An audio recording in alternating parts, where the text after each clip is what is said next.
One of the many benefits of owning your own home is taking advantage of more deductions on your tax return. For the majority of homeowners, this generally involves deducting interest expense and property taxes each year. However, when homes are used for businesses or as investments, the tax rules become more challenging.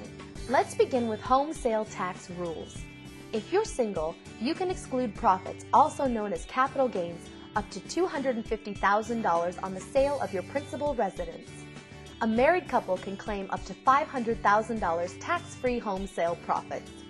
To qualify, the sellers must have owned and occupied their principal residence a total of 2 of the 5 years before the home sale.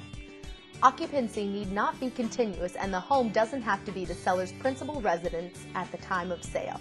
This tax exemption can be used over and over again without limit, but it cannot be used more frequently than once every 24 months.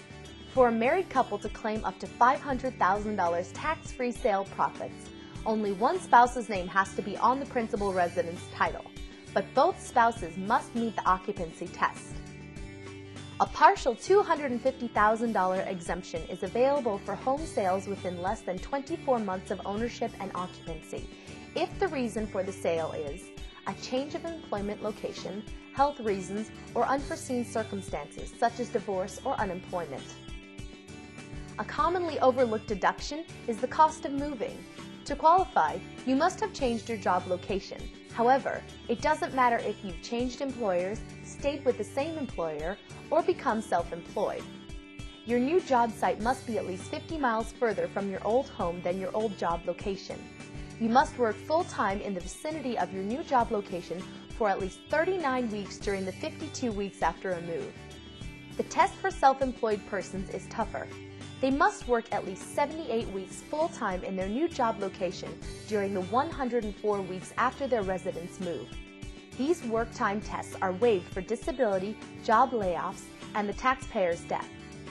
If you work from home, whether you're self-employed or work for someone else, you may be entitled to significant tax deductions for part of your household expenses.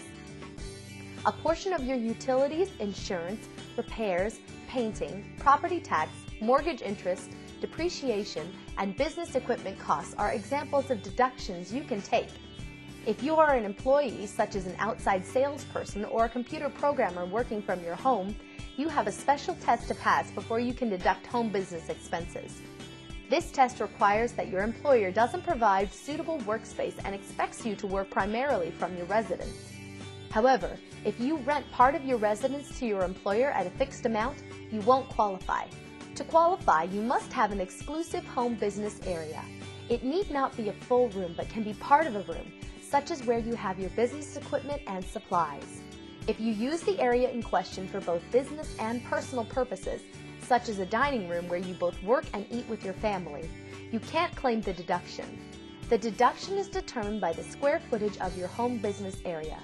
For example, if you own an 1,800 square foot house or apartment and your exclusive business area is 600 square feet, 33% of most of your household costs become tax deductible. Homeowners and condo owners who use part of their residence for qualified business use can also claim depreciation for exclusive business area of their residence. Always consult a tax advisor when preparing your return. There are many more tax benefits to home ownership. To learn about vacation or second homes, tax-deferred exchanges, reverse exchanges, and much more, check out Home Buying by the Experts at www.homebuyingbytheexperts.com. There is a complete chapter on all aspects of tax savings, plus a special section on the 10 most frequently overlooked tax deductions.